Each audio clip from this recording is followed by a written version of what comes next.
tackling tough topics to help you think reasonably about life's most important issues. This is Thinker Sensitive.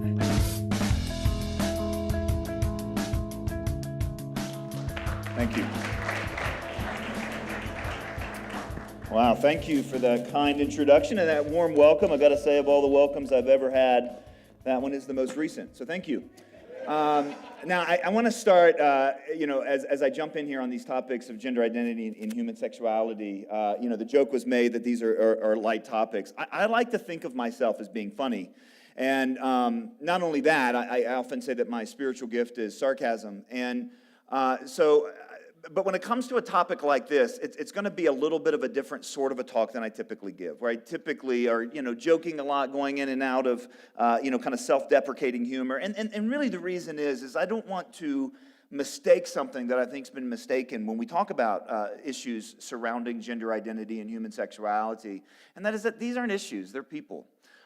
These are individuals. You're probably like me, that we're here hearing a talk, and I'm going to try to bring a framework of what I think is truth and try to defend that in the ways that I can, but I'm also thinking of names, even family members for me. Where my view on this and their view on this diverge so desperately that it's really broken relationships, unfortunately. My guess is that's been the case for some of us in this room. I'm sure that not everyone's going to agree with what I have to say. And I really, actually, I mean this when I say I'm looking forward to the question and answer time so that we can actually discuss this. I think there's a strong feeling, and it's accurate, that in decades past, people have been overlooked in order to advance maybe ideologies or to maintain this cultural status quo when it comes to issues around sexuality and gender identity. I think there's a strong feeling that in times past that people were victims, basically trying to live out their vision of what it means to be human and who they are, and in a culture where that wasn't accepted or embraced, that they were dismissed on the altar of ideology. I think right now there's a strong feeling from many of us who hold counter views to the predominant narratives that we hear on sexuality. That's happening all over again, just the opposite way. That in the name of ideology, that people are being looked past. And on the altar of ideology, the ideas that really matter surrounding sexuality and gender, but there's not even a place where we can actually discuss these. I'm thinking here specifically of an activist here in Colorado named Tim Gill, who financed a lot of the movements on different legislative bills, legislative actions on all kinds of issues, but specifically having to do with gender identity and sexuality. And he was asked recently in a magazine, what are you going to do now that same-sex marriage is legal and you kind of got what you want? And he said, we're going to punish the wicked. That's not a way to actually have a great discussion about this. I think of my friend Jack Phillips up the street in Denver, the baker at Masterpiece Cake Shop, and a guy who is, if you get to know him, I hope you do. You should go up and see his shop. You should go up and buy whatever you want. He'll serve anybody. In fact, it was fascinating before the Supreme Court decision was argued, before the Supreme Court oral arguments back in November, the Colorado Springs Gazette ran a series of counterpoints, pros and cons, people that were supporting Jack Phillips' ability and right to not participate in same-sex wedding-related business, and those who were, against him. And one of the ones that came out and voiced his support for Jack Phillips was a guy named Mike Jones. You might remember that name from an incident that happened here in Colorado Springs having to do with Ted Haggard. Mike Jones was the masseuse that Ted Haggard visited and that created the scandal. And so it was fascinating to see that the gay masseuse at the heart of the Ted Haggard scandal came out in support of Jack Phillips and his right to run his business according to his deeply held convictions and beliefs. But you know what? You pick up too many newspapers and you look at too many stories, and folks like Jack Phillips, they don't have the space. We're looking past people like him because we can't actually have the conversation. So I want to have the conversation. I want to have the dialogues. Now, here's the problem that I'm facing tonight is that the topics are gender identity and human sexuality.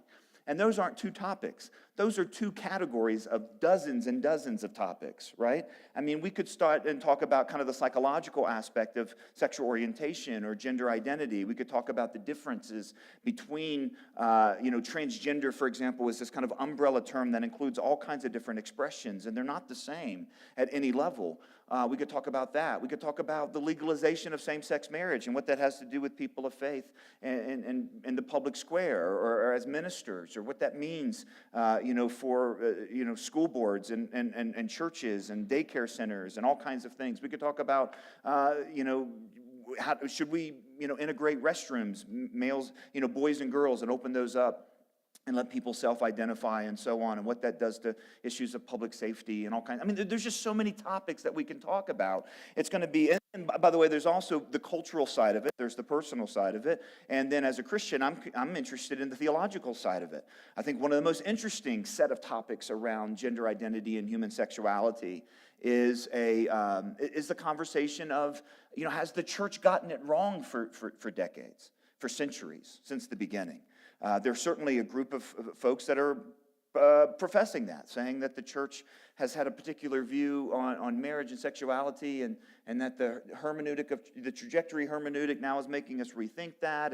And really, one of my friends, in fact, my co-author of the book out there on same-sex marriage, Sean McDowell, just had a conversation with Matthew Vines in California. It's something now that you can find online. I would encourage you to look at it. And they were specifically looking at that issue.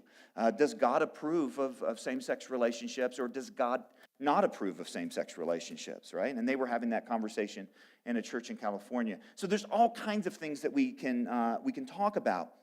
What I want to talk about is hopefully some meta ideas, a meta topic. And here's what I mean by that.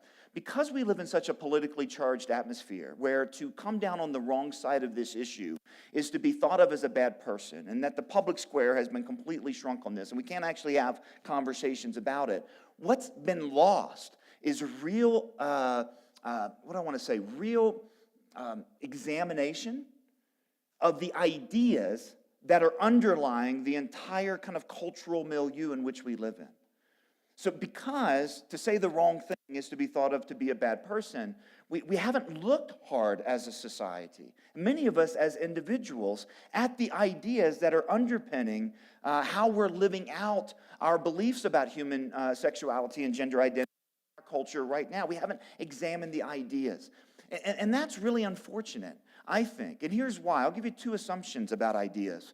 And the first one is that ideas really matter because ideas have consequences. We think of ideas as kind of these disembodied things that live in books, but I think ideas have feet. I think ideas walk out into the real world, and they impact real people. They have consequences. You can look throughout history, the history of ideas and how those ideas created cultural context in which people lived and moved, and it either brought them life or it didn't bring, either brought life to a culture or it didn't bring life to a culture. Ideas really matter. And because ideas matter and ideas have consequences, and these aren't just disembodied consequences like in a formula or on a book, I think the second thing we need to say is this: bad ideas have victims. Bad ideas have victims. If we don't examine the ideas and we just embrace the ideas, we risk embracing ideas as a society that are going to lead to victims. One just has to look at, for example, economic ideas of the 20th century, or religious ideas surrounding the Enlightenment and the relationship between church and state in the 30 years. I mean, we can just kind of go down the line. Bad ideas have victims. And so we have to take the time to look hard at the ideas that are driving our beliefs about gender identity and human sexuality. And that's very important on this set of topics. And I can't even call them, like I said, two topics, dozens of topics. But it's very important on these topics because we all have to acknowledge that we're living in this huge time of cultural transition. We're not thinking about these issues in a vacuum. Whether we're, affirming of same-sex relationships or non-affirming of same-sex relationships, whether we're for this idea of gender transitioning or we're not for this idea, we're not doing this in a vacuum. We're doing this in a very specific cultural context. And this cultural context has a history, and there are some deeply embedded ideas. I mean, you might say that what we're doing here is that we're living in the wake of the sexual revolution. And so we're living in this context of, that's really dramatically shifted. Now, I think we can look at a couple reasons for that, but let me just say one thing, and that is I think that primarily people of faith living kind of in the middle of this. There's an old Chinese proverb, by the way, that says, if you want to know what water is, don't ask the fish, right? Now, why wouldn't you ask the fish? I was talking to a group of high schoolers once. They're like, I don't know, because fish can't talk. I was like, no, that's not right. It's because fish don't know they're wet. Fish live in that. And I think the people of faith living kind of in the cultural waters that are shifting and transitioning kind of so fast and so dramatically, it feels. They make a mistake looking at kind of what's happened over the last several decades. I mean, the movement over the last several decades, whatever you think about the sexual revolution and the different aspects of it, it will go down in history as the most successful social revolution, certainly of our generation, but probably in many ways of all time. The speed at which things went culturally from being unthinkable to unquestionable has been astonishing. It really has. And I think a lot of times people of faith and what we might call traditionalists, people that are kind of living, under the kind of the old way of seeing things, and they're transitioning into this new way, and it's so disorienting. I think the mistake that they most often make is seeing what has taken place primarily as a shift in morals, right? So they've seen it primarily as, okay, there was once behaviors that were considered wrong, now these behaviors are now considered right, and the ones that were considered right are now considered wrong, so what we've had is a moral slide or a moral shift. Right? And so we often talk about what's happened in terms of morality. Now listen, I think there are moral norms and moral absolutes. We can have that conversation during the Q&A. And there certainly has been moral shifts. Things that were considered wrong are considered right. Things that were considered right are considered wrong. That's like undeniable, right? You can't really get away from that.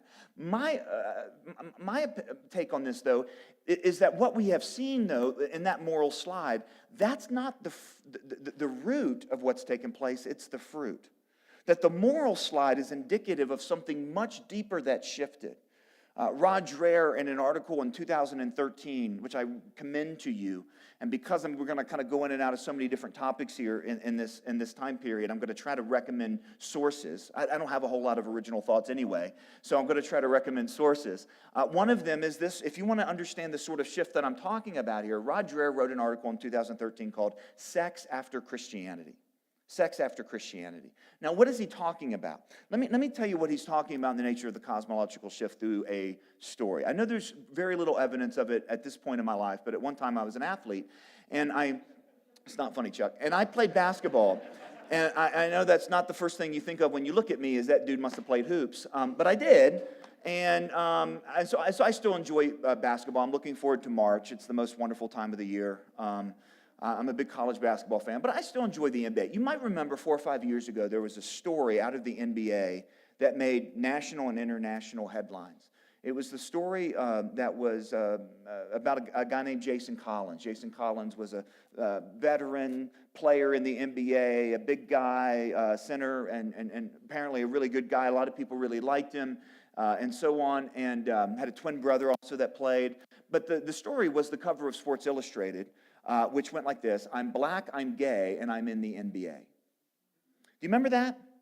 It was an amazing story where Jason Collins became the first active male athlete in a major U.S. men's team sport to announce that he was a gay man. There have been people who have retired. Obviously, the Bruce Jenner story was, a transgender situation, but there are all kinds of stories like that. But active in what you might call the big three: NFL, MLB, NBA. Here you have Jason Collins. He's still trying to get signed by a team. And it was a national and international story. I was traveling at the time, went back to my hotel room when the story broke, turned on ESPN. I wanted to know what they were going to say about it. And it was fascinating. I remember finding the show Outside the Lines. You might know that show on ESPN. It deals with controversial sports topics.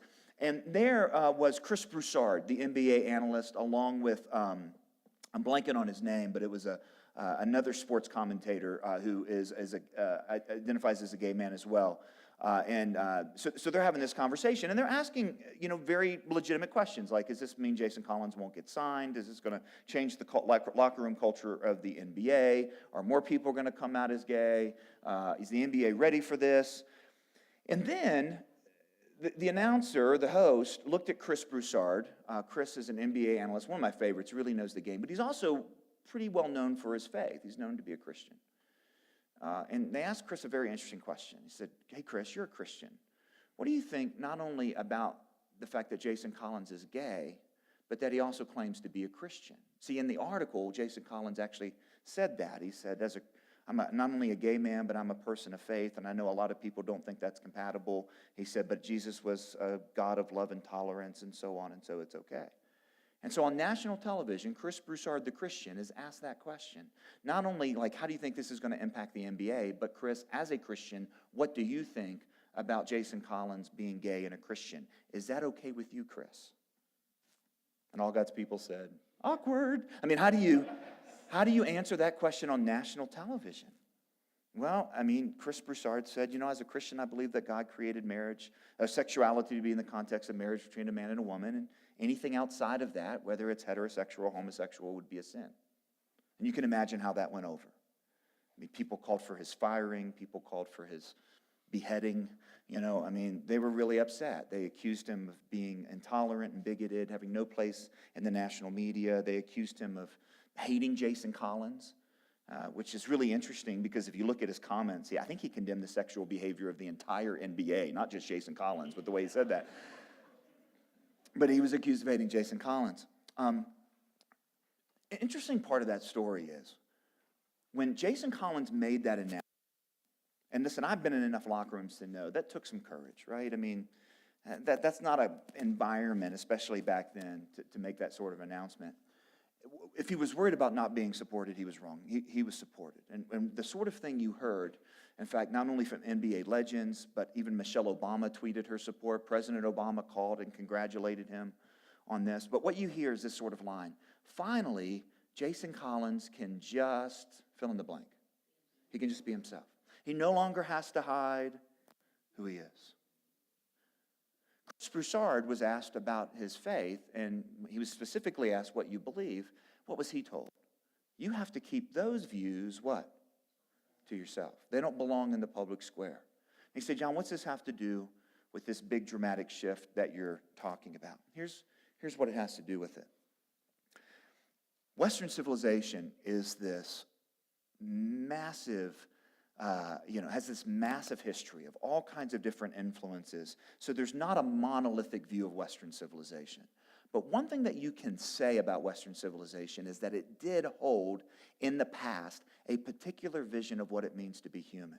Both from, the Roman influences, the ancient philosophical influences, the Judeo-Christian influences, even from the Enlightenment and the secularist, there was a common understanding that what it means to be human is to be the sort of creature that asks big metaphysical questions. We're metaphysical creatures. In other words, we ask big questions like, is there truth, and is there right and wrong, and how do we know, and who sets the rules, and where's history headed? Doesn't mean we agree on this, and certainly the Epicureans and the Greek pagans and the Christians and the secularists didn't agree on this, but there was an agreement that that's the sort of people we are. Does that make sense? That we ask those big metaphysical questions about life, and that's the thing we use to justify or to contextualize our behavior. So what it means to be human is to be a metaphysical creature asking these big metaphysical questions, and our behavior, especially our sexual behavior, is on the side. Now, we might answer these big metaphysical questions in kind of a, Epicurean sort of way, and so it justifies living like a hedonist,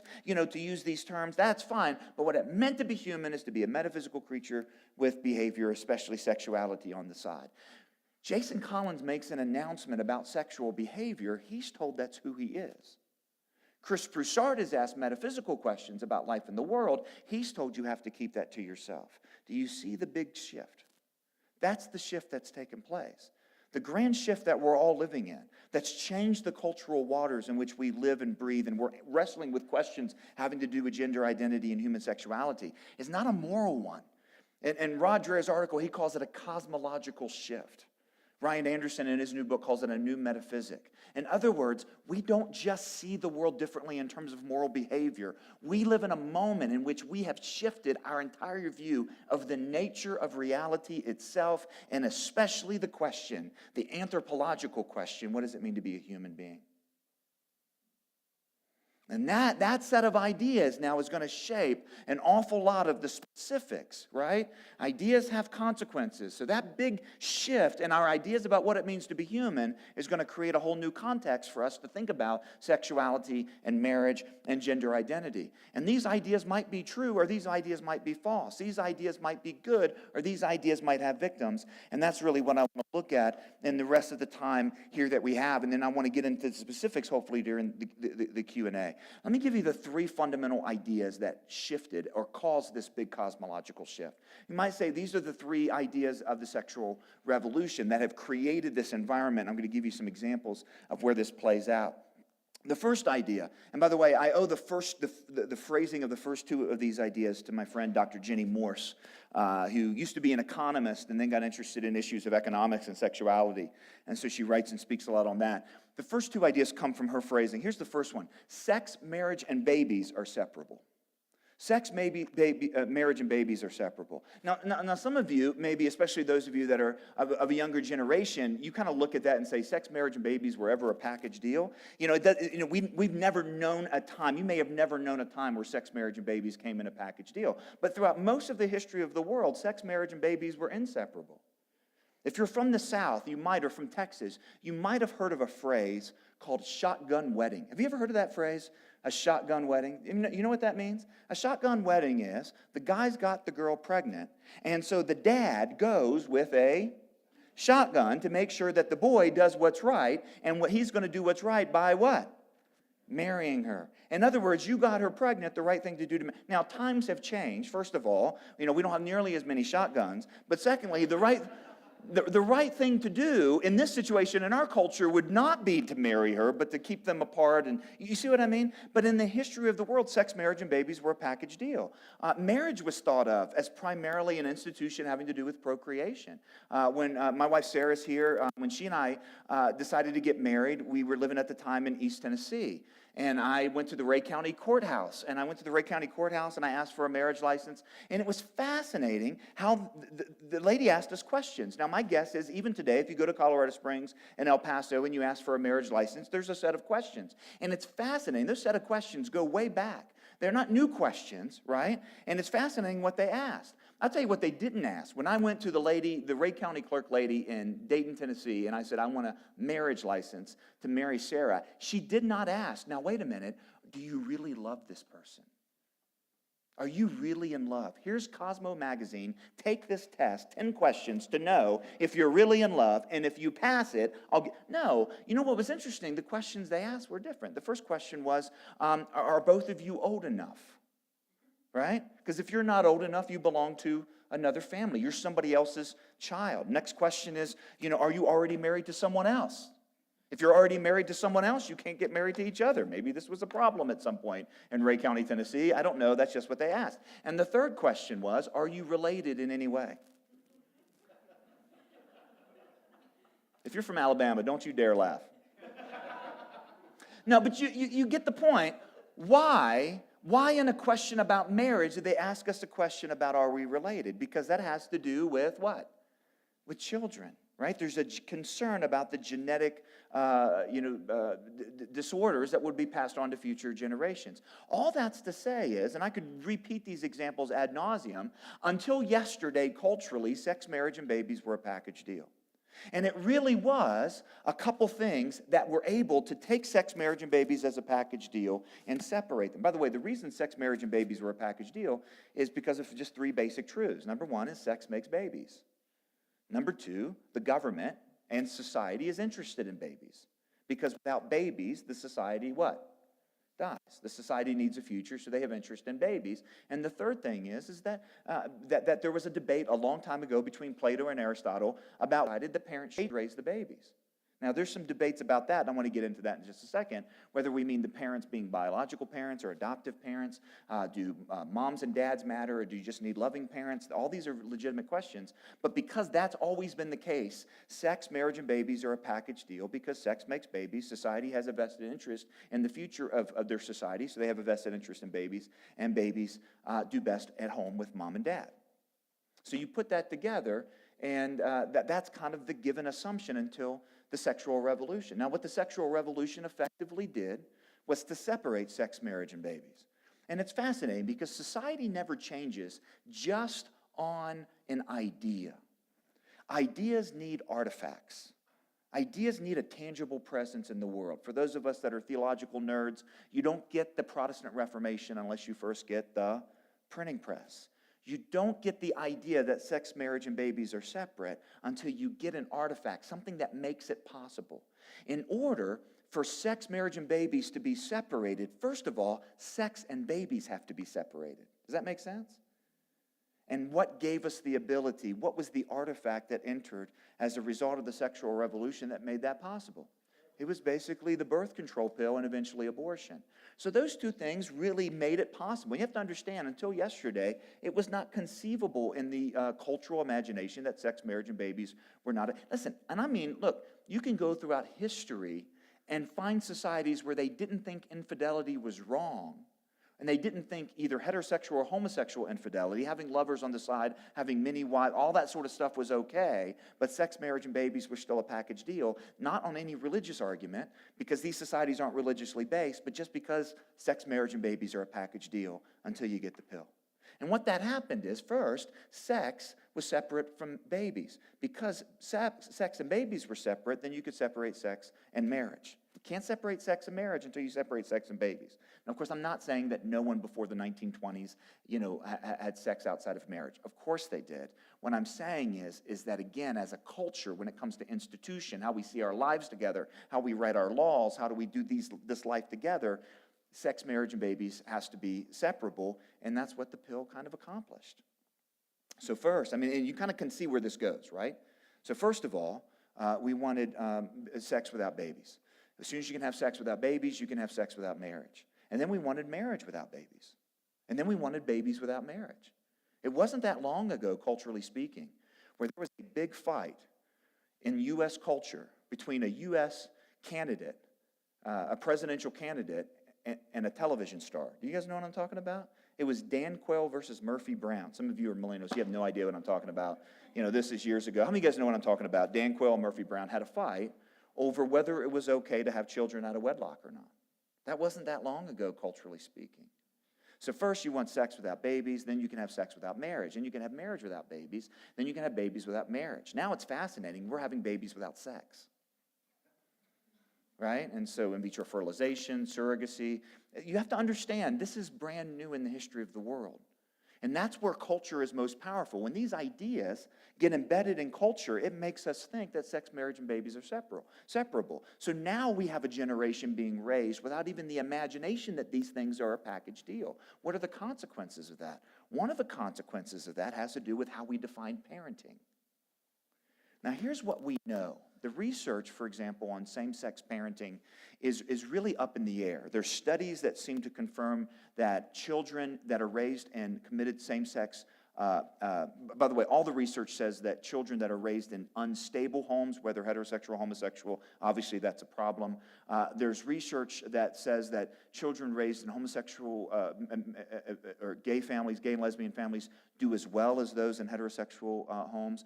Some even say better. There's this whole other set of research that says, no, absolutely not. Those sample groups are small. The largest sample group says that they don't do as well. But here's, that in terms of just research and data is up in the air. We don't actually have a conclusive finding on that. But here's what all the research tells us. All the research tells us, right, is that kids do better in a home when they're raised in a home with married mom and dad. That the single most powerful and accurate indicator of a child's long-term success as a member of a society is if they're raised in a home with married mom and dad. Nothing else even comes close. Now, this is where it gets hard because we live in a culture where a lot of people aren't raised in that, and this isn't an indicative. This isn't a kind of a scarlet D over your family or anything like that, because there are remarkable single moms and single dads who heroically raise children all the time, and there are kids who just overcome being in terrible homes all the time because of mentors or friends and all kinds of things. It's really amazing.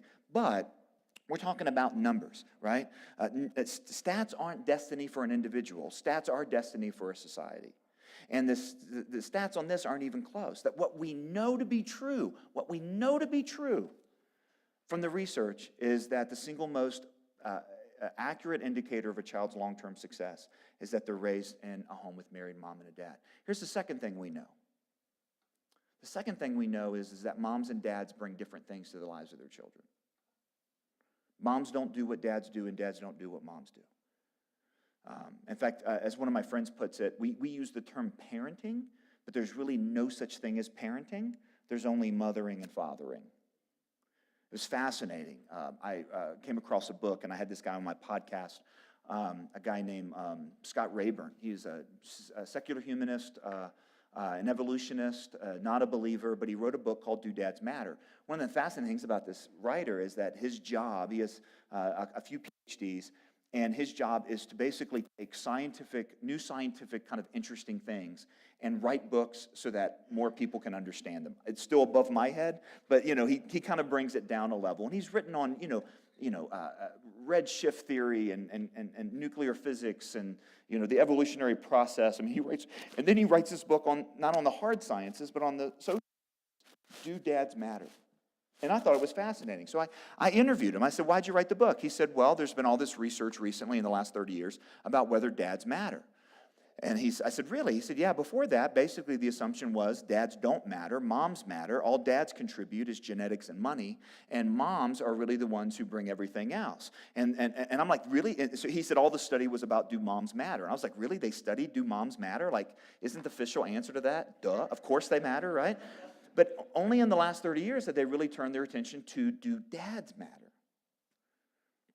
And there's been all this research. I said, well, that's fascinating, but why did you write the book? He goes, what do you mean? I said, well, look, you've written on all these kind of hard science topics. Why did you write on this one that's in the social sciences? You don't usually write on this stuff.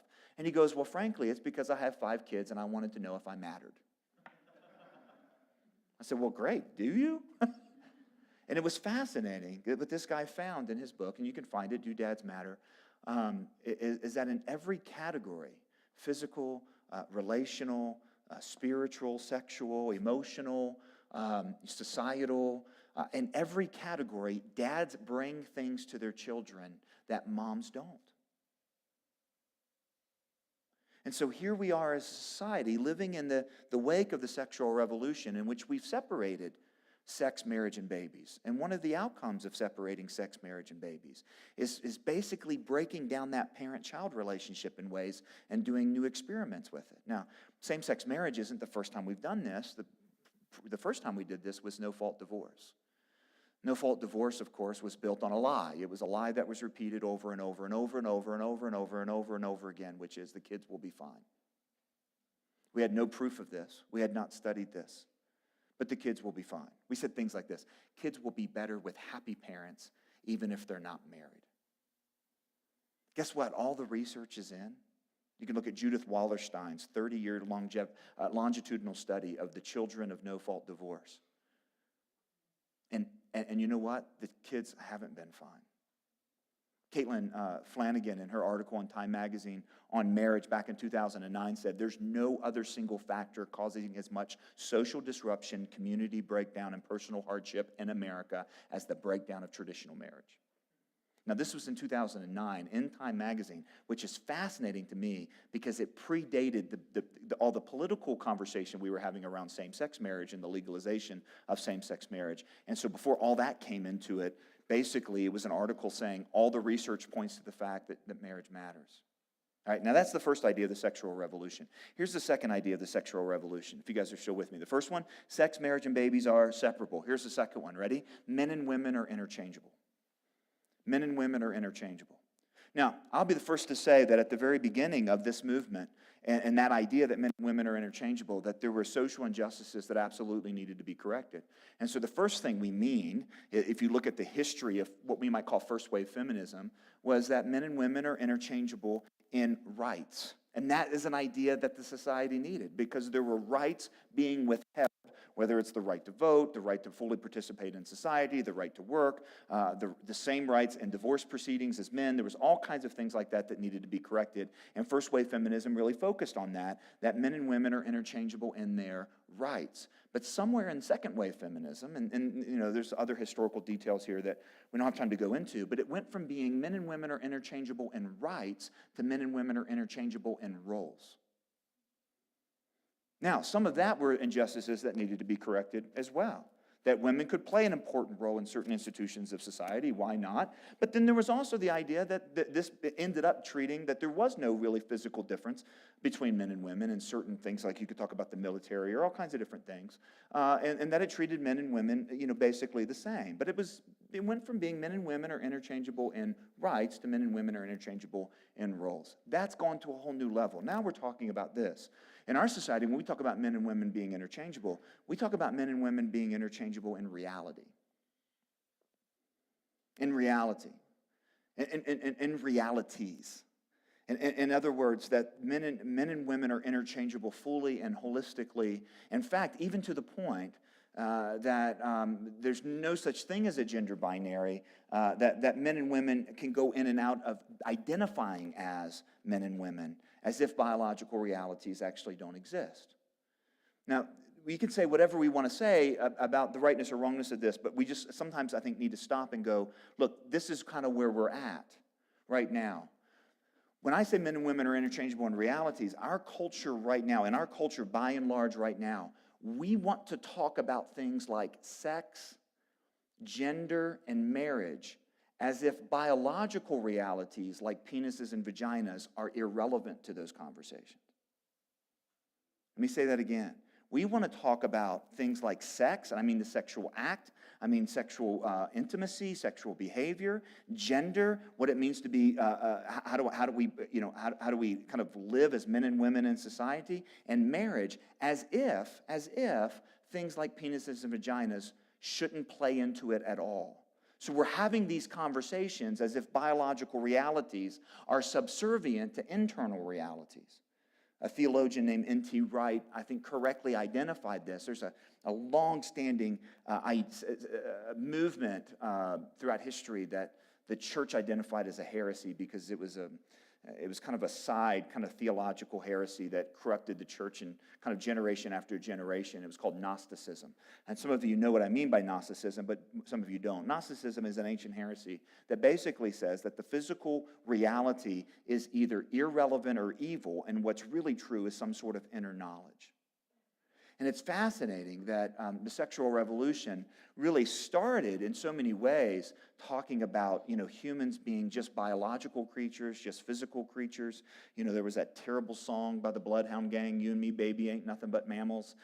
So let's do it like they do it on the Discovery Channel. Some of you remember that from your bad, music listening days.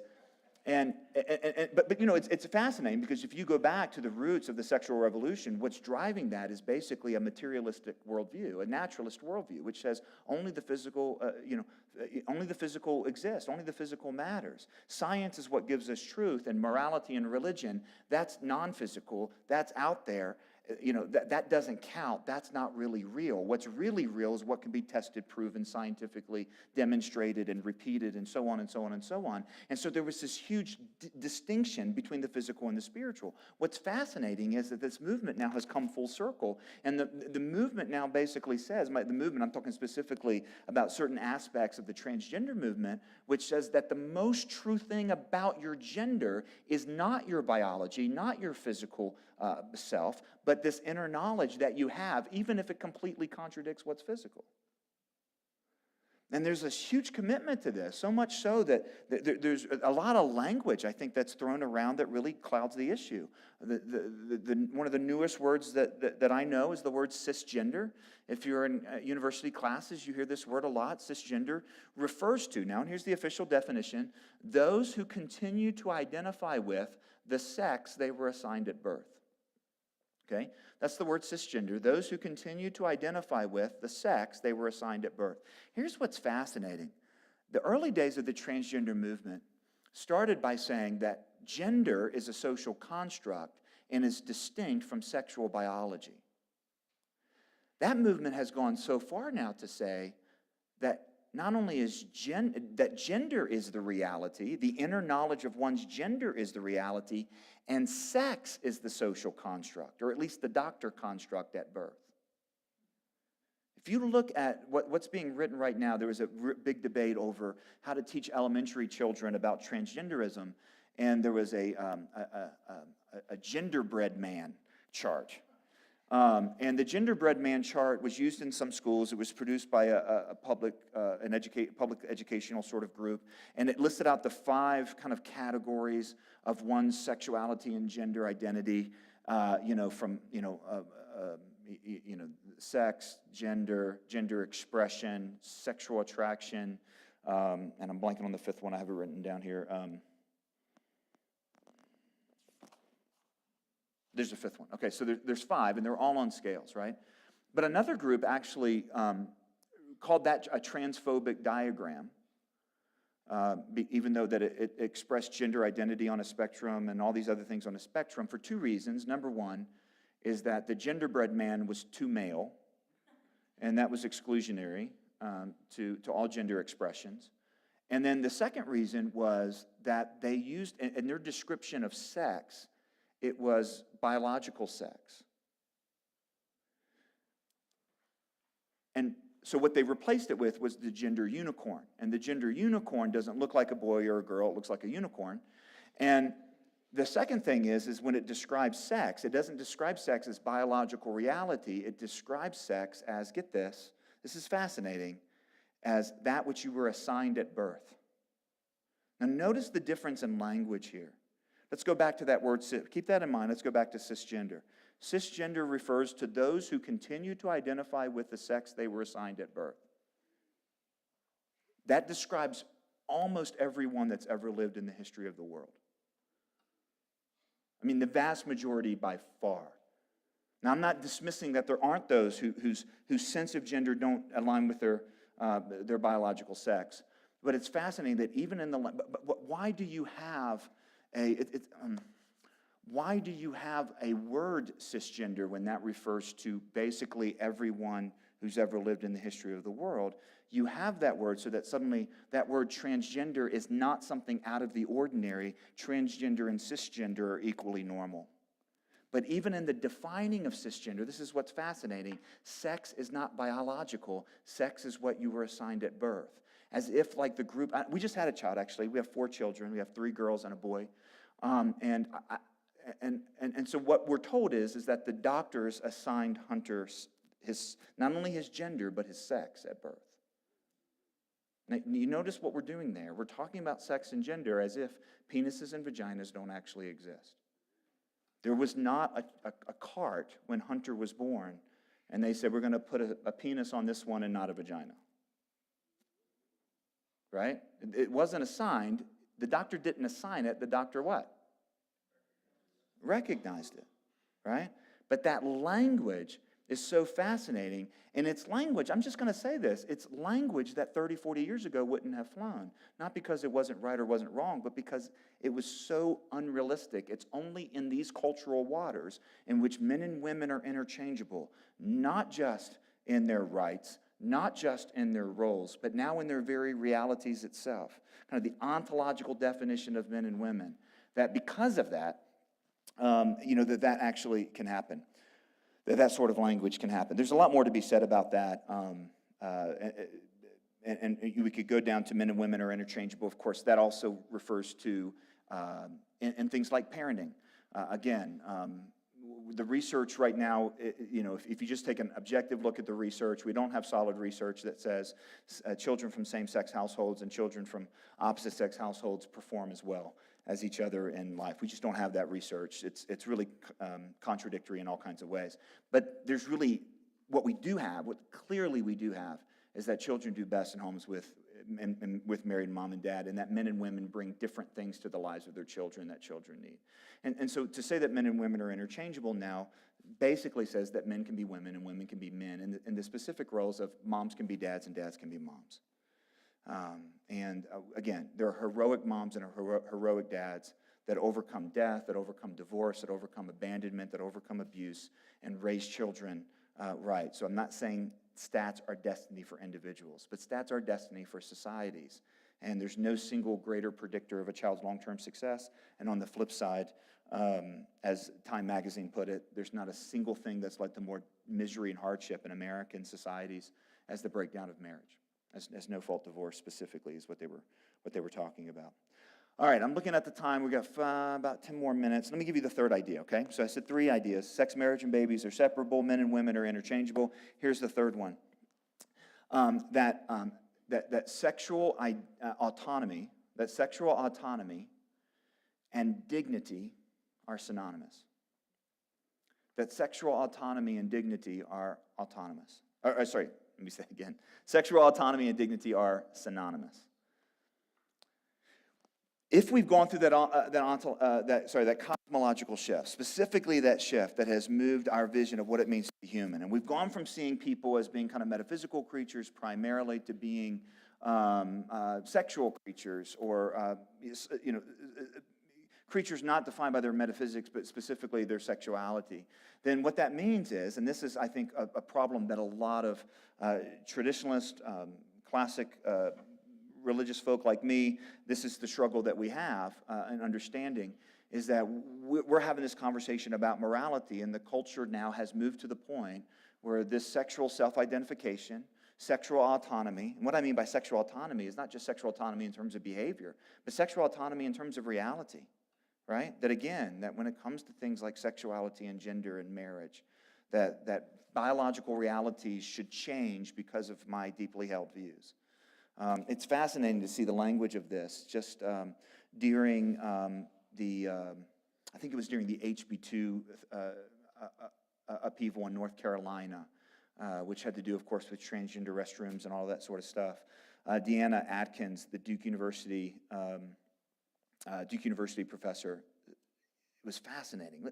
It's just, again, to see this view that this sense of sexual autonomy is connected to human dignity and is then therefore unquestionable. Like, to question it is to question someone's dignity. To question sexual norms, to propose any sort of sexual norms, and to question certain sexual behavior or sexual reorganization of society around new beliefs is hateful and it's intolerant. I mean, you just see this in this testimony. Here's what she said. It is counter to medical science. Now listen to this line. It's a stunning line. It's counter to medical science to use chromosomes, hormones, internal reproductive organs, external genitalia, or secondary sex characteristics to override gender identity for the purposes of classifying someone as male and female.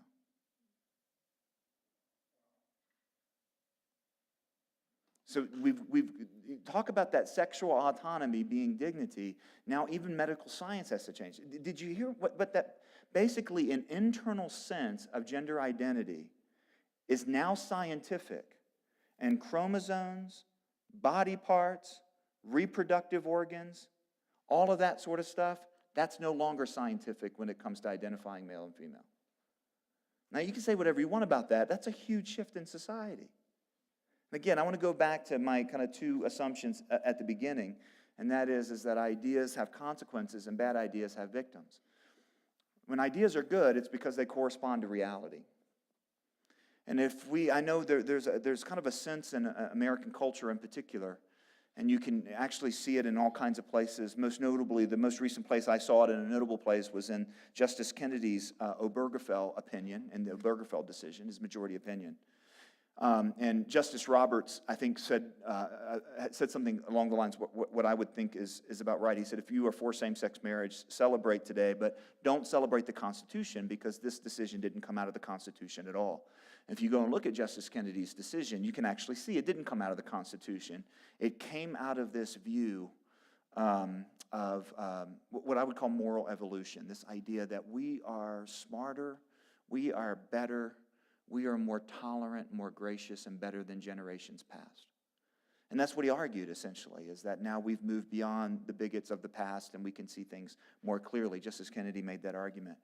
And that's really at the root of so many of our ideas about sexuality and gender, is that even if we conflict with reality itself, then our views and our opinions and our thoughts on it are more true, more good, and more beautiful. I wrote a book on same-sex marriage. People asked why I did that. I said, easy. I was hoping to make some more friends. Thought that would be the best way to do it. No, I did it because I believe that ideas matter and that marriage is like gravity. Marriage is not, how do I want to put this? If marriage is just a social construct that people invent, then you can reinvent it all day long and it won't matter. But if marriage is like gravity, and what I mean by that is if marriage is actually built into the fabric of society itself, like it actually exists in real life, and in the book I make the case that it does, both from science, history, sociology, and also theology. But if it actually exists in real life, then to redefine marriage is a big problem because it's basically flying against morality. You can pretend that it's not in reality. You can pretend gravity's not in reality, but you can't step off the roof and then choose not to hit the ground. Ideas have consequences, and bad ideas have victims. Now, I just want to point out a couple things before we go to the Q&A time, which I hope we can get into specifics like same-sex marriage. I've tried to tease it here and there and other places, but it's really because all of these things are ultimately expressions, fruits of those three basic ideas, that sex, marriage, and babies are separable, men and women are interchangeable, and sexual autonomy is dignity. Dignity is not rooted in anything else, but it's rooted in sexual autonomy. Because of those three ideas that we get almost everything else that we're seeing kind of in this late period of the sexual revolution. I hope we can say that. But I want to just point out a couple things. I am a follower of Christ. I'm a Christian. I'm a member of St. George's Anglican Church downtown. Father Don's here with us, my wife, and so on. I believe I'm president of an organization that articulates a Christian worldview on issues of the day. And so I could have, and chose not to, basically offer a biblical account for maleness and femaleness, how that influences our understanding of sexuality, what one flesh means in Jesus' language in Matthew 19, how that underscores our understanding of marriage. I could have gone that way. I just wanted to point out that I didn't quote any Bible verses. I didn't quote any theologians, except maybe, I think, N.T. Wright once. I cheated. But other than that, we just talked about kind of science and philosophy. We just kind of talked about sociology. We talked about kind of what you might call publicly available knowledge, things that you don't have to believe what I believe in order to embrace. And I hope that's the sort of conversation we can have too. Although I do think it's important that you understand that what is offered in the Scripture is not just a moral view of how to have sex right and when to have it and when not to have it, but what you have in the Holy Scripture is a complete cosmological shift the other direction. It's not just a vision of morality. It's a vision of what it means to be human. It's an explanation of all of reality. Why we have a world with such brilliant, intricate design. Why we have things like love and justice and freedom that are more than just kind of random evolutionary products, but that actually exist. And as C.S. Lewis said, we know what a crooked line is because it really gives an explanation for all of reality. Not just why the world has good in it. It also really explains why evil exists. And not just evil out there, but evil in the human heart. Why the world itself is broken. And the reason is because, as G.K. Chesterton said, because I'm broken, so the world's broken. And then what do we do about it? There's a lot of philosophies. And as you kind of journey through looking at different worldviews and different religions, don't just find a religion or a philosophy that tells you what's wrong with the world. Find one that kind of helps you see how things come back together. And this is the brilliant message of Christianity. It's unparalleled. And I hope especially in the next event that you guys are holding about the resurrection, that you look at the God who became flesh and the resurrection. Look, if this guy rose from the dead, take him seriously. If this guy rose from the dead and he defeated death that way, maybe this Christian vision that death itself doesn't have the final word, that God who created you in his image loves you and wants to restore you, and not only you, but his creation that he loves, put it all back together again. Maybe this stuff is worth considering. So I just wanted to kind of end by saying that I've kind of talked about sex and gender identity kind of in that sociological sense, because I think it's important. I think we can think correctly, and ideas matter, and bad ideas have consequences. But look, at the end of the day, you got to explain the world. Every worldview, every religion has to explain the world we live in. Christianity has a darn good one, so you should take it seriously. So, all right, great. I'm supposed to invite somebody up. Is that you? Good. Hey, let's Great. give John a round of applause, man. What a great time. We're going to move into a time of Q&A. Just before we do, we're going to have Nicholas get some things set up, and as he's doing all that and kind of getting ready, we do have some things that we want to offer you and kind of do some giveaways later on. So as you're kind of thinking of your question, if you wouldn't mind, there's this card that looks like this. If you want to be part of the giveaways, we've got some Amazon gift cards. We've got a free T-shirt we'll give away. There might be some other stuff. But if you want to fill that out, you can just put your name and your email on that. And then later on, we'll pass those to the center and pick those up. And we'll do just a random drawing for some giveaways. As you are kind of right now even thinking of your question, throughout this time we've been promoting this event, and if you've seen it on Facebook or if you've shared it, thank you for that. These are conversations that we need to have. And I love what you said about the meta ideas, because, man, this is just so much. We can go so deep into this, and we want to get into that with some of these questions. We do want to invite you to come to the microphone. Nicholas will meet you there, and he'll have the microphone ready for you. We do have one question that kind of came in online, and some things that we had just been kind of putting out there, some people that couldn't be here. And so as you're thinking and preparing, we want to break the ice with just one question. And this one kind of kept coming up over and over and over again. And maybe if you're sitting in here, this is one that came up during some of these meta ideas. Here's the question that came in online. It says, what is the cause of homosexuality, or what is the cause of being gay? Yeah. Well, it's a great question. I mean, I'll give you the scientific answer to that, and is we don't know. And there's never been consensus on this, and the consensus has moved. I mean, one of the things that I appreciate is when, as we look at these issues, that we can make that distinction between activists and individuals, right? And there was a narrative about the cause of same-sex attraction that came out of the activist. And it was born this way, right? That was the kind of the classic line. I was born this way, I was born this way, I was born this way. It's fascinating. If you go back to the very beginning of when that phrase was used, there's an admission in a seminal book of the activist who had gathered in Culpeper, Virginia in 1988. I think that's the date. I think it was 1988. I think the book was published in 1989. And they basically addressed that issue. And they said, we know it's nurture and nature, but born this way is really compelling, and so let's use it. The fascinating thing that we've seen recently is that the born this way narrative has really collided with the transgender movement, right? Because you can't say born this way. What does that mean? Born this way. So right now they're trying to locate that in the gender dysphoria or transgender identity in the brain, and saying, okay, well, not born this way, with genitalia or reproductive organs or chromosomes or hormones or anything like that, but it's in the brain, and that's a guess because they haven't figured that out yet. But that's kind of I think an answer in search of a question. Does that make sense? So the best thing that we know is that it's a mix of nature and nurture. There's probably genetic factors that create some level of attraction or orientation. There's certainly some demographic ones, some family ones, some life experience ones. It's all of those things. But you know what?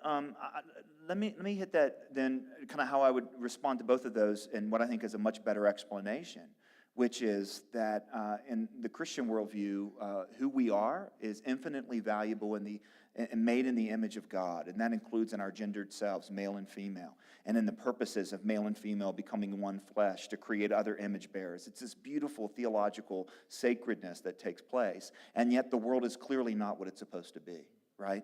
And so the explanation for that is the fall. It's the same explanation for my opposite sex attraction that goes awry and that goes beyond what God intended, right? How I behave sexually. It's what's behind the Me Too movement. And this is what I think is so important, if I can take this just a step forward, is that we have a good explanation for the human story, right? So you go to that third point, and I ran out of time to talk about this, but I really wanted to, so I'm going to use this question as an opportunity to do that. That third point, that sexual autonomy equals dignity, that creates an unsustainable trajectory. Let me give you two examples. The week after we celebrated one of the greatest exploiters of women in history, Hugh Hefner, it celebrated him. I saw a commentator on MSNBC call him a champion of civil rights. Now, I know he had a history of working with civil rights leaders, but her reason, get this, was that he put naked African-American women on the cover of his magazine, too. That was the reason. He was willing to exploit African-American women as well. That was the reason he was a great... So we celebrated his life and legacy, and then the Harvey Weinstein scandal, praise God, was exposed, and as now the Me Too movement is making the cockroaches in Hollywood and elsewhere scurry. But how do you hold that? Both of those are the result of that vision of sexual autonomy.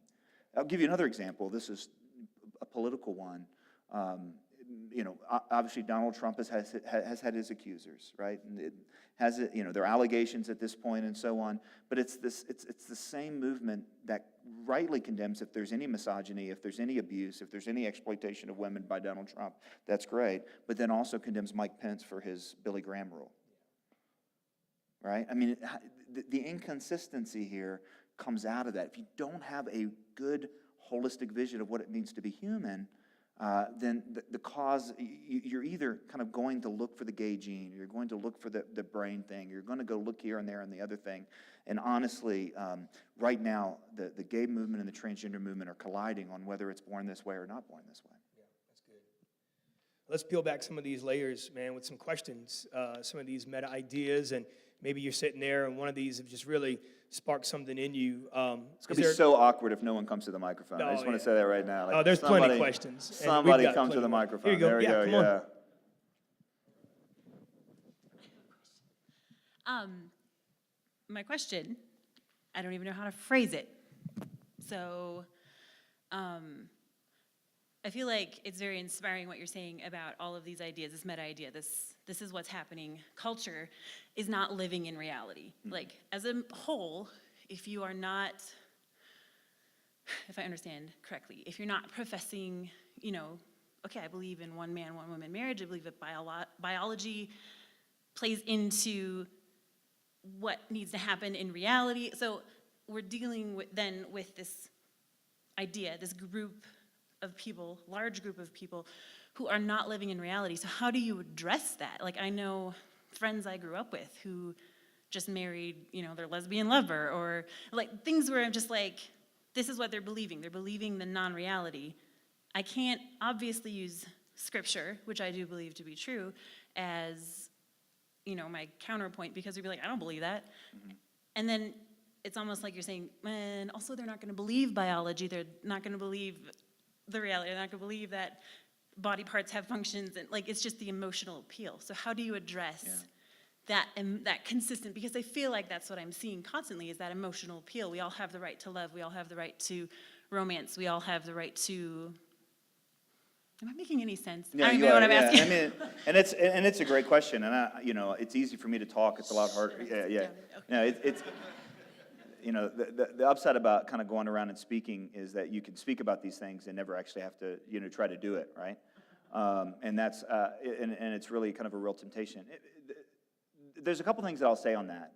First of all, is that what do we do? How do we help others? First of all, we have to help others out of the right heart, out of the right posture, right? And I think there's an awful lot of get off my lawn postures about, in other words, our posture towards what's changed is because it's changed, not really because we care about ideas or their victims. And that's why I started where I started, with ideas have consequences and bad ideas have victims. I mean, people have said to me, stop talking about sex. And I'm like, I'd love to stop talking about sex. I'm so tired of talking about sex. I don't want to talk about sex anymore. I didn't want to write that book. I don't want to do this. But do I love my neighbor? And Jesus said, love God and love your neighbor. So I follow Jesus. I think that's a high priority. And I do it because I hope I do it. I can't say that I always do it out of those high intentions. But I hope I do it. I think we ought to do it because we love our neighbors. And because if I love my neighbor, I should care about the ideas that are victimizing them as much as I care about them. This is, Martin Luther King's classic line is, a law can't make my white neighbor love me, but he can keep him from lynching me, sort of thing. That there's reasons to care about things like public policy and school board policies and to care about our brothers and sisters, biologically in neighborhood and so on because of decisions that they're making. So that's the first thing. The second thing I think we all have to be willing to do, and I think this is one of the bright spots in Christian history, and there's not always bright spots in Christian history. There's certainly some skeletons and other things that are in the closet and other things are part of Christian history. But one of the best things in Christian history is that if we really believe that bad ideas have victims, and I think, by the way, we're seeing that. For example, the early fight of the sexual revolution was no-fault divorce. Those victims are everywhere, right? Throughout history, the church has always run to victims, not away from them. The church is always at its best when it does victim care. It's really amazing. The earliest sexual brokenness that the church dealt with was a Roman society that in which not only abortion was illegal, but also infanticide. So it was very common back in Roman society to throw children that you didn't want into the backyard, let them die by exposure. And they especially did this if they were girls, because apparently you want a couple girls for a dowry and for house cleaning, but then girls ate too much and you wanted boys, so you'd throw the girls away and keep the boys. I'm just telling you how the Romans thought about this. And it was fascinating, the earliest Christians. I know everyone thinks that, Jerry Falwell invented anti-abortion stuff way back there, but no, it was actually the earliest Christians in the 2nd century that went and collected these little girls and brought them into their homes and raised them. We could talk about Christians running into the plagues. The reason Christians started hospitals, they're the ones that started hospitals. The reason why, as USA Today said after Hurricane Harvey, 80% of all FEMA relief goes through the hands of people of faith. FEMA couldn't do FEMA without Samaritan's Purse and Convoy of Hope, and it just goes down the line, right? And so Christians are always at their best when they care for victims. The hard part is sometimes when it's ideas and not a natural disaster, sometimes it's a long time coming, and it's self-inflicted with bad ideas, and it's hard. But I think that's another thing that we can do. And the other thing is culture. You can have cultures, and you can go down through history and identify cultures that have denied reality, and there's a lot of them, right? So cultures that didn't irrigate but did rain dances, that's an example of denying reality. There's a reason that some cultures love their neighbors and other cultures ate their neighbors, right? I mean, cultures are made up of worldview. It's the flesh of worldview. So as people live out their ideas onto the world, they create a culture, and those cultures either align with reality or they don't align with reality. But here's what ideas don't do. They don't change reality, right? They don't alter reality. Reality doesn't change because we don't like it anymore, right? It doesn't change. And so one of the things to keep in mind is that you can, as I tried to do in this talk, and I tried to do we try to do often on Breakpoint and other things that we do is not quote the Bible, but just kind of point to reality, right? I'll give you an example. The same-sex marriage movement was pushed on two phrases, marriage equality and love is love. Marriage equality and love is love. Well, I agree with marriage equality. I completely support marriage equality. But before you know what's equal to marriage, you have to know what marriage is. And so that's a strategy when you talk about things like marriage equality. Well, what is marriage? What is marriage for? Right? Before we decide whether something's equal to marriage, a relationship is equal to marriage, let's decide what marriage is for. That really never was brought up in the debates, right? So the historic meaning that sex, marriage, and babies were a package deal. And so marriage and procreation is not the only purpose of marriage, but a central purpose of marriage. That was never brought up. It was if people are affectionate and deeply love each other. It's fascinating. You look throughout history, even societies that did not think homoerotic activity was sinful or wrong, didn't think it was wrong to have a boy lover, even pederasty, they still didn't think these relationships were marriage because marriage was something else. That's what I was trying to illustrate with the Ray County, clerk who asked questions about marriage, which revealed she didn't care if Sarah and I were in love. She just cared that we weren't related, right? And that reveals a lot about what society has always thought marriage is. Now we think marriage is something else. Well, what's going to be the consequences of that? So that's a strategy, is that reality itself doesn't change. And you can ask those, I think, questions. Well, love is love. Is love love? How I love, we all know that how we love children should not be how we love our spouses or boyfriends or girlfriends, right? So love isn't love. No one thinks love is love, right? There's all kinds of different loves. C.S. Lewis wrote a terrific book called The Four Loves. Everyone should read it, by the way. It's fantastic. But that's a phrase that just kind of went on a meme. Love is love, equal sign. So you can question these things. But a lot of times, these ideas run their course. These will run their course too. And if they align with reality, they'll bring life. If they don't align with reality, they won't bring life. That's good. Somebody else, another question. Maybe someone with an opposing viewpoint to something that you've heard tonight. Oh, please, that would be so much more fun. I know, right? Please, somebody.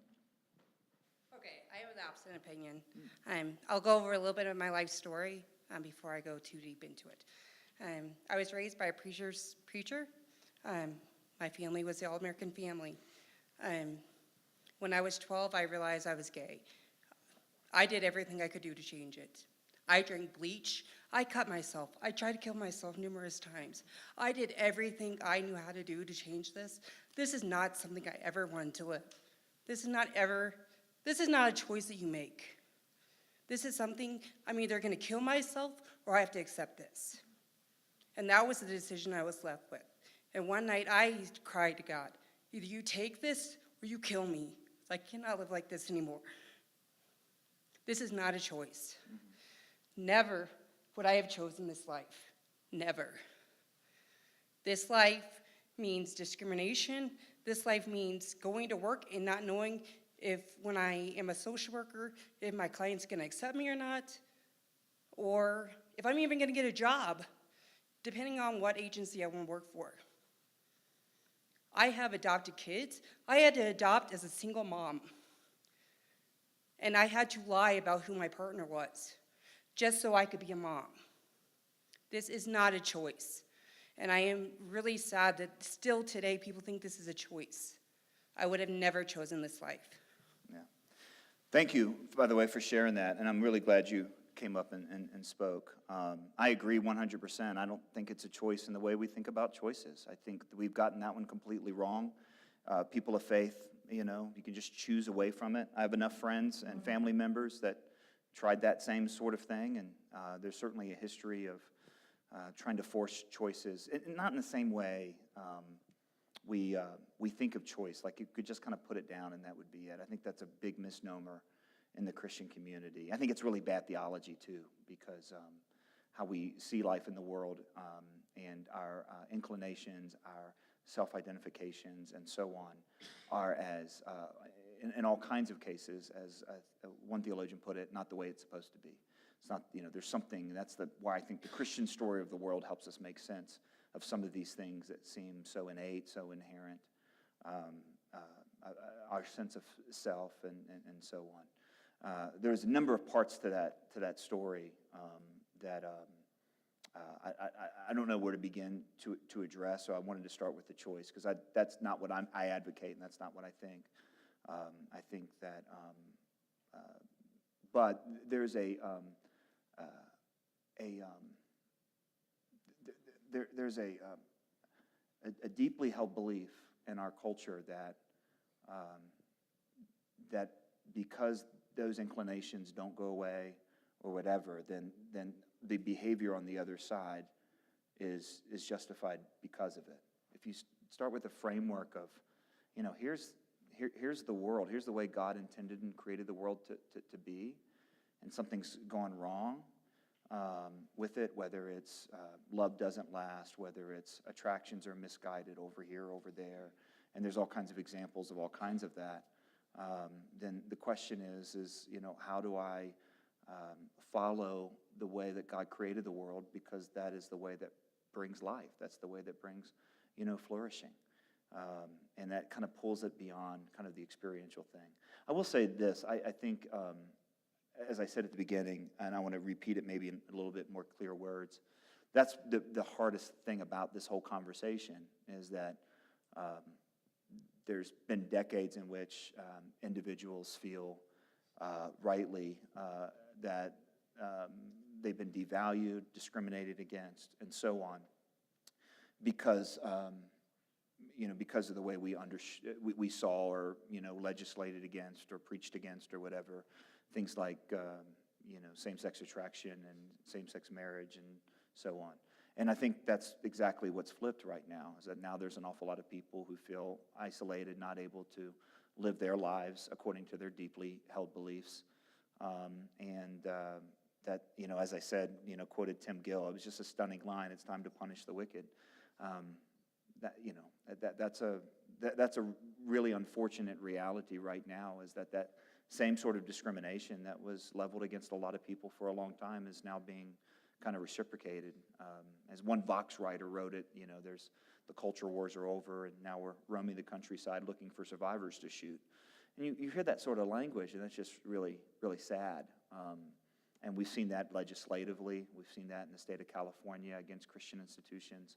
We've seen that not just against Christian, but also Orthodox Jewish and Muslim communities, and in other places, because of the I don't know if it's the attempt to overcorrect or to gain revenge or something like that.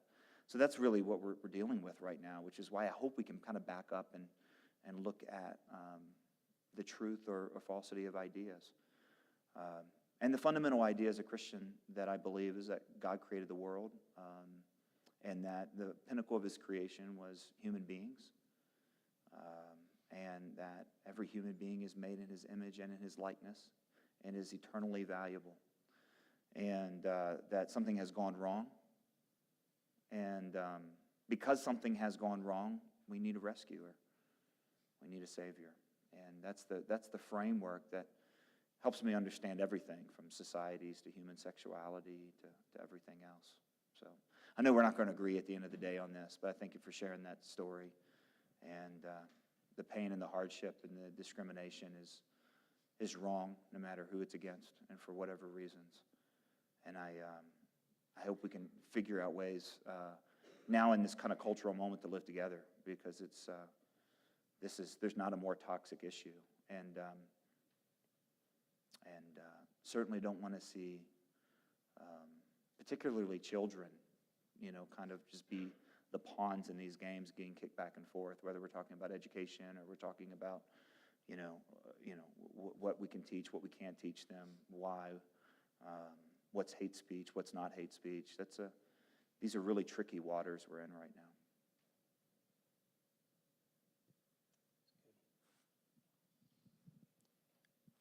Is there another question? Yeah, let's follow up. One of the things I love about God is that he loves us all, because we're his creation. And it helps me when I separate the who or the behavior from the who, the what from the who. So as a child of God, God loves me for who I am. My deepest identity is like in St. Paul, when I have problems with sin, it's not I who sin, but the sin in my members. And so that helps me with current issues and things of my past to receive God's love and to walk in my true identity. And for me, that's a believer of Christ. In what I'm hearing today, I just wanted to take a couple of minutes to say that because we live in a fallen world, things do come down generationally, like they do physically, they do spiritually as well. Our personality, our gifting, our home environment, things that happen to us, things we receive, things we didn't get, could be an absent father, abuse, all sorts of things. We live in this fallen world. There's an enemy who's alive and active as well.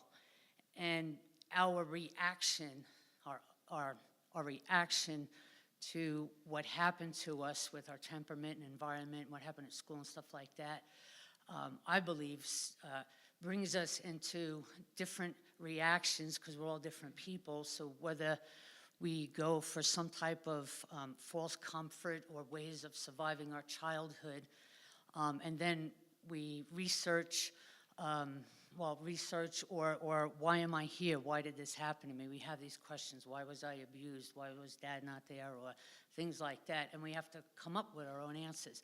I believe there's absolutes, which has kind of dissolved a bit through the last couple of decades. I myself, my first memory was at 4 years old. I was playing outside without a shirt, and the neighborhood kids said, "Put a shirt on, you're a girl." And I'm like, what? I wanted to be a boy. I wanted nothing to do with being a girl.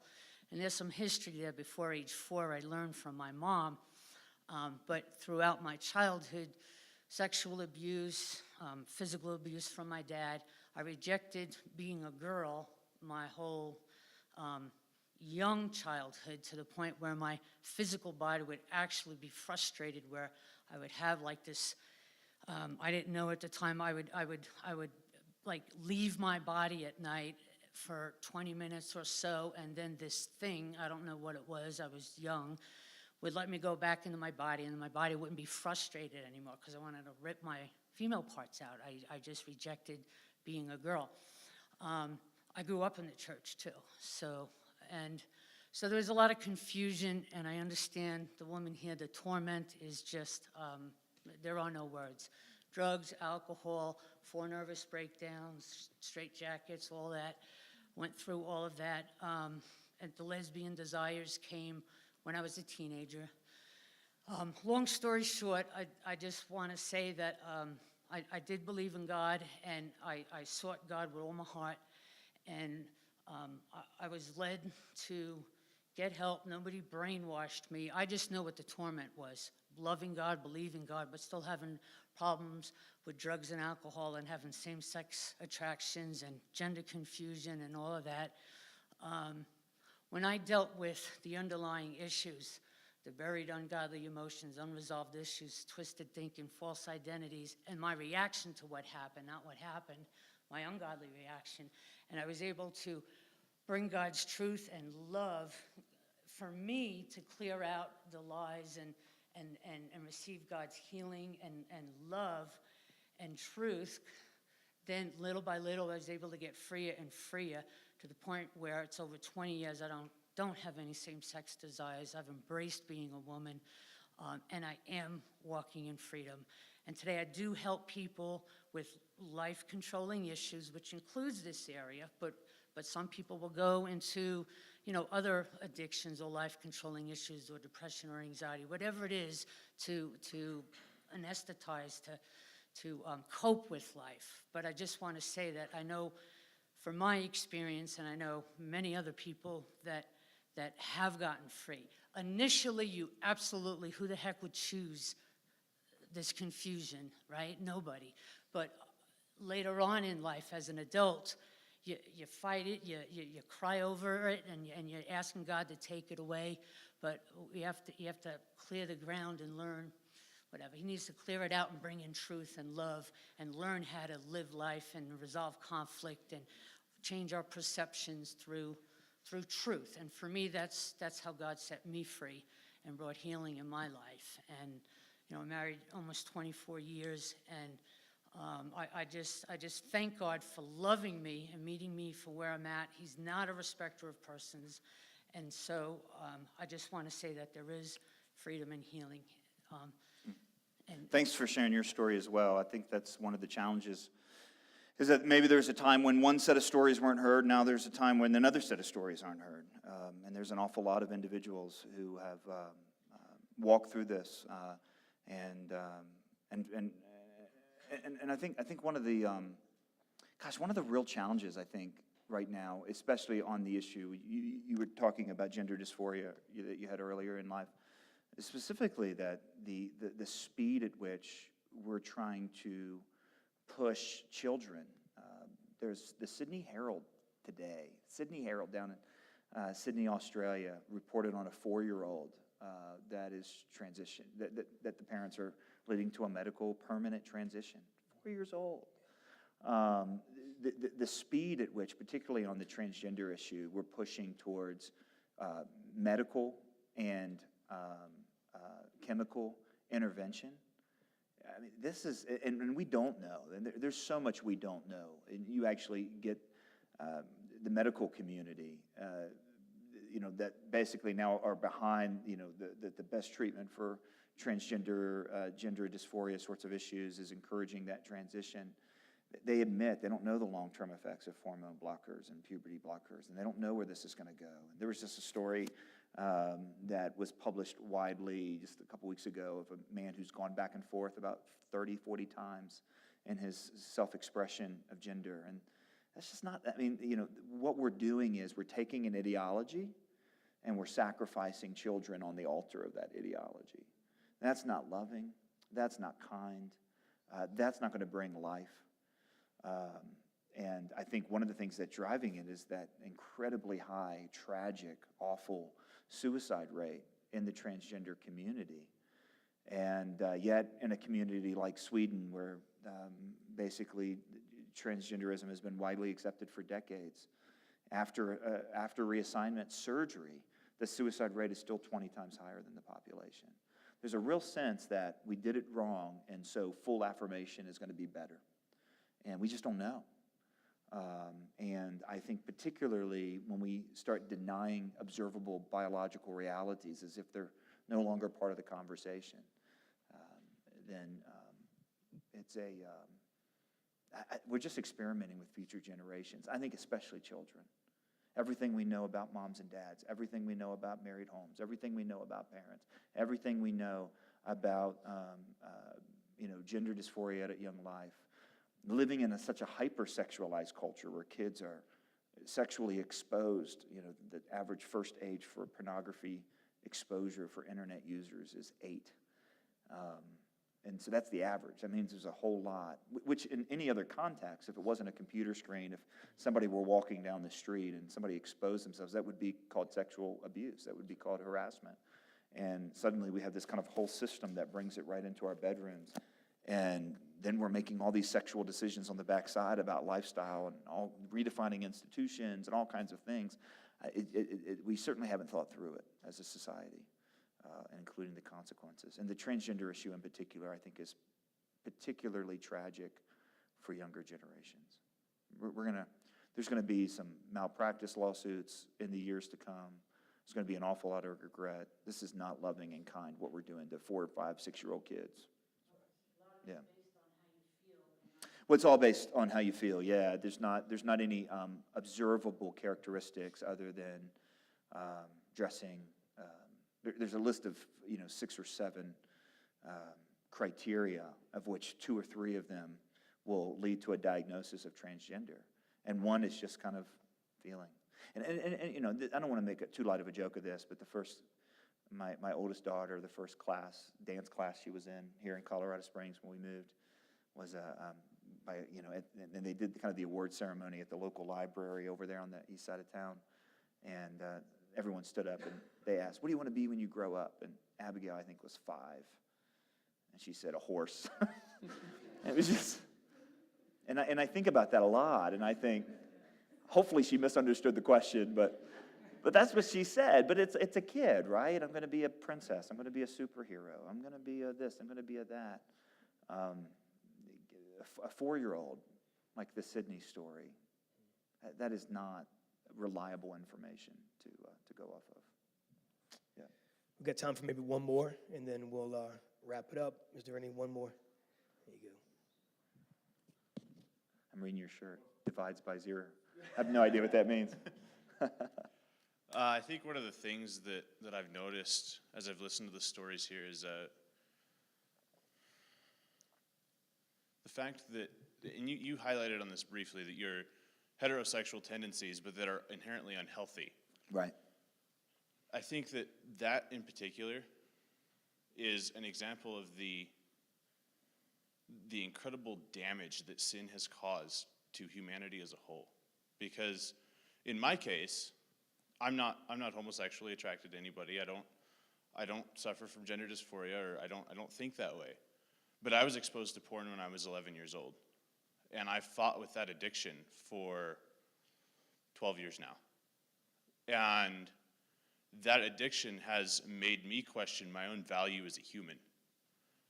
Is my life worth less than the individual who goes and does great things for God, who goes and does great things for the kingdom.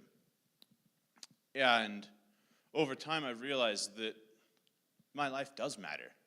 It does have value. But it's taken me a long time to get there. And it's taken me realizing that this isn't a discussion of who do I love or it's a sin issue. It's here. And this is where the spike is driven deepest. And it's my sin, my actions that put Jesus on the cross. And I was the one who stood there and drove the spear into his side. And it is through the blood that flowed from that suddenly I can turn to him and I can say, Lord, have mercy on me, a sinner. And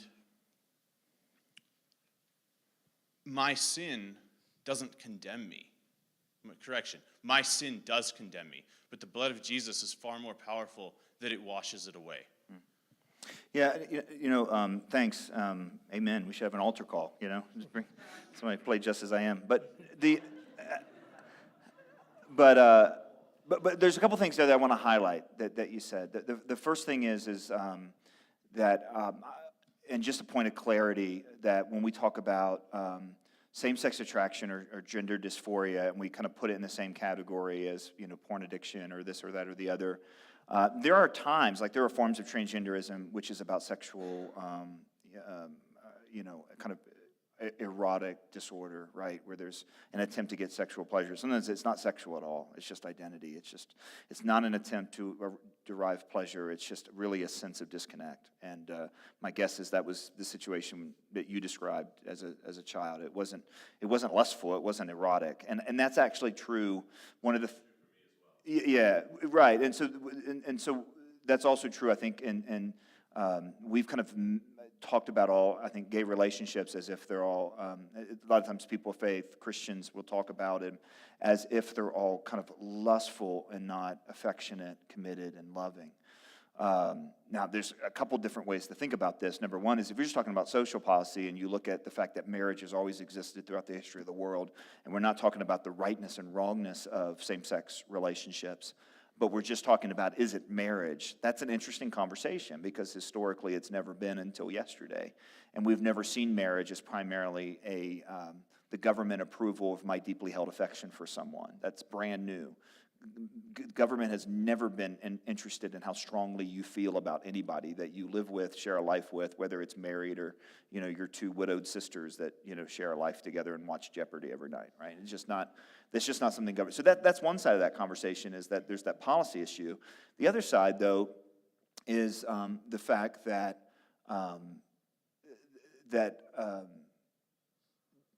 deeply held, committed feelings can be misguided and wrong. It's a vision of the human condition. Are we okay the way we are? Or are we infinitely valuable because we're made in the image of God and something's deeply wrong with us? And I think the church has been in this issue oftentimes far too quick to say, there's something wrong with them. That's not the biblical story. The biblical story is there's something wrong with all of us. I'm bent. I'm broken. I'm the one that is lustful. And it's interesting because there's a lot of times people of faith, Christians who are trying to justify kind of a more lax vision of marriage or sexuality will say, well, Jesus was a God of love and tolerance. You look at Jesus, he didn't lower the moral bar, he raised the moral bar. It wasn't just thou shalt not commit murder. It's if you hate that person and you wish he were dead, you just committed murder. It wasn't just don't sleep with that woman who's not your wife. But if you think about it and you look lustfully at her, you've just not. So Jesus raises the moral bar in such a way that all of us fall short of that moral bar. And it's hard to communicate because we're talking about one specific issue. But if you want to, spend the next 30 minutes talking about how God wants me to love my wife as Christ loved the church and give her the microphone, you'll see what a big sinner I'm in. I mean, that's the standard Jesus gave. That's ridiculous. John, love Sarah as I love the church and gave my life. Sure, I'll get right on that, right? What could go wrong? I mean, that's a crazy standard. But that's the vision. And that's why I wanted to go back to these meta ideas. is because all this is based on a vision of life in the world. If we start with the assumption that even a deeply held belief or a deeply held inclination that I can't shake is right because I have it, that's a very different place to start about the human condition than we're made in the image of God, we're valuable, but something's wrong. So my deeply held inclination, in fact, like for me, that's had to be tempered. I'm a truth guy, right? So my deeply held passion to just speak the truth, right, can make me really unloving. And that's the good thing used in the wrong way. Just like a deeply held affection for someone other than my wife can become something else, or a deeply held affection can become something that it's not supposed to be. It's the human condition. Praise God that Jesus saves us from these sins, and he makes us new. And that's really why I wanted to go to those big ideas, because it's really, what's the human condition? Are we okay in how we are, or are we not okay? And then if we're not okay, what's the solution? And come back and listen to how Jesus rose from the dead in a couple weeks. Yeah, there we go. It's good stuff. Did you enjoy tonight? Give John a round of applause. Thanks so much, man. Appreciate it.